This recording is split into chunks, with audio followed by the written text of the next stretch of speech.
Let me quote what the experts say. The system put in place, I'm quoting, is a highly sophisticated mass monitoring tool for state surveillance of the people of Mauritius. In other words, what I'm saying, it's not just me or the Deputy Prime Minister or members of the opposition. Everyone, including allies, including ministers, including members of the judiciary. This means that every mobile conversation, I'm putting stress on every mobile conversation, every landline call, every post on WhatsApp, on Facebook, on Signal, on TikTok, every email, everyone, I'm saying, not just us, everyone was being monitored by the government. Do you realize what this means? It's a massive, massive monitoring. Every piece of digital data communicated by a citizen to every other citizen in this country was diverted.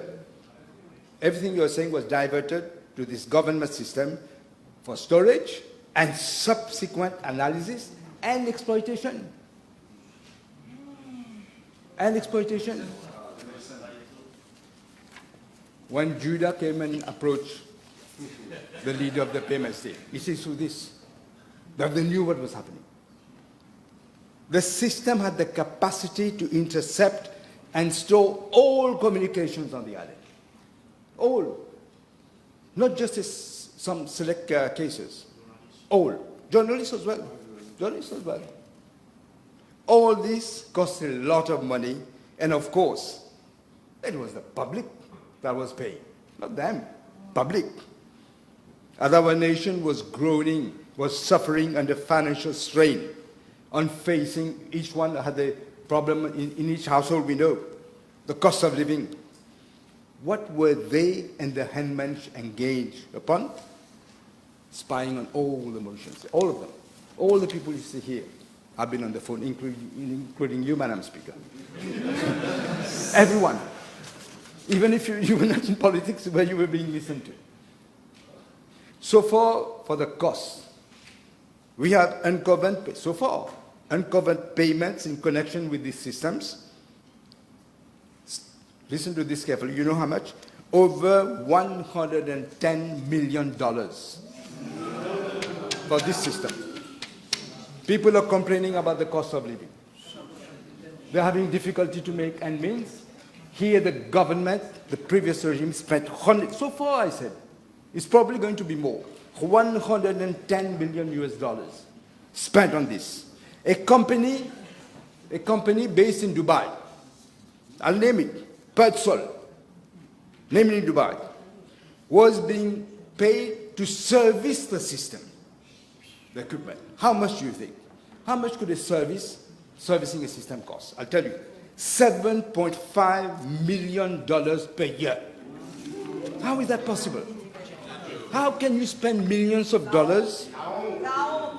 What it means is that some of that money went into the pockets of some people. That's what it means, because it can't cost that much. I'm sure all members of this House, every Mauritian will feel as I do. When I learned of this, a sense of revulsion and disgust at what the priorities of the previous government of the MSM and its leader were. These were the priorities. And now they're jumping, they think they will get elected again. I should add, Madam Speaker, that when international experts, who, as I said, were accompanied by the Mauritius Police Force, sought to establish what information had been gathered, they found that the stations had been wiped clean. And when wiped clean? We know. As the results of the election were coming in, this is when they were cleaning everything. It shows to me that they thought they will win the election. I don't know in what tower they were living. But when they realized that they're losing the election, while people started with their flags, very happy that we have been relieved of this these maggots. Here they are cleaning their mess. They were wiping clean everything. But let me give a word of warning. Because this is being done other places too, we are aware. We are aware of what's happening at the State Bank. For example, we are aware of a few other places. Let me give a word of warning, Madam Speaker. The experts, they are real experts. Whatever you clean, they will be able to retrieve the information. They are able. That's why I know. Information that have been cleaned, supposedly. We know now. We have them. We will identify those who destroy evidence. As the Attorney General and other lawyers know, it is a criminal offense. And it carries heavy penalties. They think they will wipe out and we will not know. I can assure the House, they will have to bear the consequences of the deeds. They will feel the full force of the law, and we will see whether we don't have to strengthen the law for these people. I agree, we will have to. In fact, by attempting to destroy evidence, they are worsening the situations. They have been warned, take your responsibility. If you want to go and destroy evidence, go and destroy it if you want. We will get the evidence. I'm pretty sure of that now. Madam Speaker, the task of sifting through this squalid rubble and debris left by this mafiosi regime, which was utterly devoid of moral scruples, who ignored what the Constitution said, we will continue until the whole truth is known to the nation. As far as for the last part of the question, I can tell the House and the whole nation that I've asked an end to be put to the secret surveillance installed by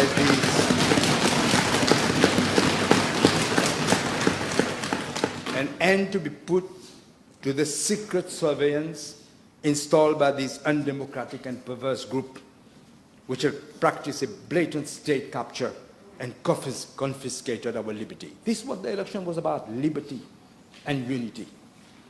This should never be allowed to happen again. I can confirm what the experts said, and I'm quoting, all equipment have been catalogued, shut down, and disconnected. The system is now disabled. Nobody is going to listen to what you say. I can assure you. There will, under this government, never be any restoration of mass interception of us. Never. I can tell you, both of us have been prime ministers. I'm prime minister again. The deputy prime minister has been prime minister. I can tell you, I was in the opposition. I became prime minister afterwards. Neither of us ever did these democratic principles. We never spied on the opponents. Neither he nor me. And we were not together at the time. As these experts describe it, what was being done, and this is also important.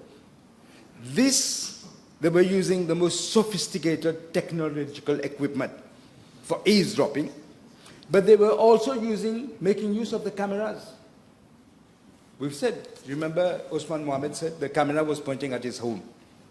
And Sana Root said, well, close your window. The 4th Street were 4 cameras. Only one exit, but 4 cameras.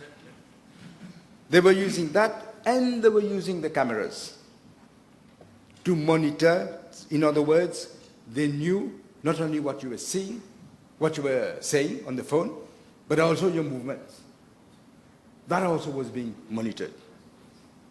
A mass monitoring tool for state surveillance of every citizen in this country. This is what was happening. Madam Speaker, this government will not be deflected from seeking out the truth and bringing to justice and making accountable to the law those who are responsible for just despicable acts. I can tell the House, I will update the House once I get further report. I'm even prepared to lay the report on the table of the Assembly so that you can see with your eyes what was happening to our country.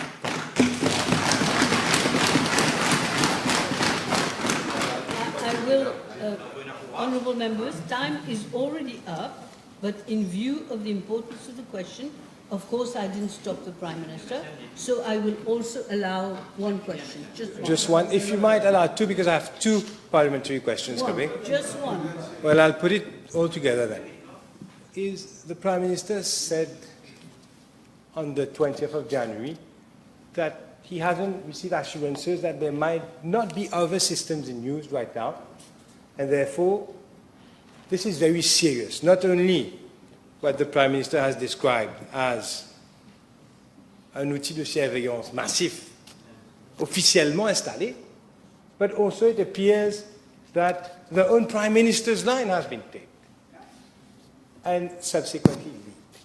Is the Prime Minister not now of the opinion that this, perhaps the most important matter regarding privacy, regarding secrets of the motion state, safeguarding those secrets, given that he cannot say if those equipments are still being used according to his interview on the 20th. My question is, the Honourable Prime Minister, that doesn't he deem fit to instate a commission of inquiry to shed the light on, first of all, who has ordered for this system to be put in place? Secondly, the funds that have been paid.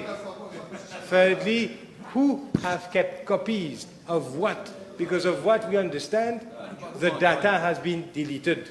And we must know, yes, the question is, it appears that the data has not been kept in one place and that many persons, more than one, may still have that data because same has been leaked during the campaign.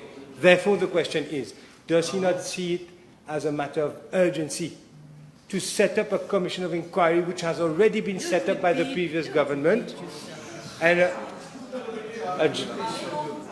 to urgently shed all the light on this whole saga, which, do not forget, has put you in power? We were put in power. Members, let the Prime Minister speak. Madam Speaker, we were put in power because people in this country felt in their guts what was happening and they voted for liberty. Liberty. That's what they voted. And unity. Because the communal campaign went as well, but nobody cared. Mauritians are Mauritians. Un peuple admirable, comme on dit. But I answered the question that you asked.